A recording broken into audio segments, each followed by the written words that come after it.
আগরতলাস্থিত বড়জলা উচ্চ মাধ্যমিক বিদ্যালয়ে দুঃসাহসিক চুরির ঘটনা সংঘটিত করল চোরের দল। চোরেরা স্কুল থেকে কম্পিউটার, সিপিইউ, বৈদ্যুতিন পাখা, বিদ্যুৎ পরিবাহী তার সহ সায়েন্স ল্যাব থেকে বেশ কিছু গুরুত্বপূর্ণ সামগ্রী চুরি করে নিয়ে যায়। দুর্গাপূজা উপলক্ষে এতদিন স্কুল বন্ধ ছিল, বৃহস্পতিবার স্কুল খুলেছে।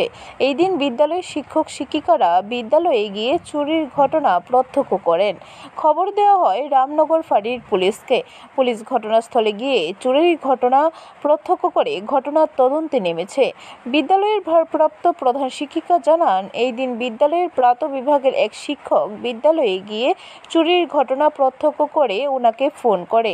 খবর পেয়ে তিনি দ্রুত বিদ্যালয়ে ছুটে যান। বিদ্যালয়ের ফিজিক্স ল্যাব থেকে অনেক কিছু মূল্যবান সামগ্রী নিয়ে গেছে চোরেরা। এছাড়াও চোরেরা 9টি সিপিইউ, 9টি ইউপিএস, বিদ্যালয়ের মিড ডে মিল রান্নাঘর থেকে গ্যাসের সিলিন্ডার, বাসনপত্র এবং বিদ্যালয় থেকে বেশ কিছু বৈদ্যুতিন পাখা চুরি করে নিয়ে গেছে চোরেরা।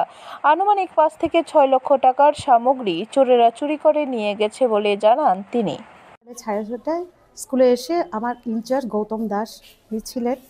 আমাকে ফোন করার পর উনি বললেন যে ম্যাডাম চুরি হয়ে গেছে স্কুলে। তো আমি সঙ্গে সঙ্গে আমার এসএমসি এবং পিসিএসকে জানালাম, আমিও দৌড়িয়ে আসলাম। এসে দেখি আমার অনেক জিনিস চুরি হয়ে গেছে।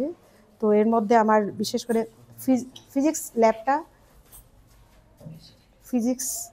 ল্যাবটা খুবভাবে ক্ষতি হয়েছে। অনেকগুলি জিনিস যেমন microscope, optical bench, meter bridge, মানে অনেক কিছু সব নিয়ে গেছে এবং ড্যামেজ করে দিয়ে গেছে। এছাড়া আমাদের আলমিরা এবং ল্যাবরেটরি। ব্যুরো রিপোর্ট, খবর ত্রিপুরা।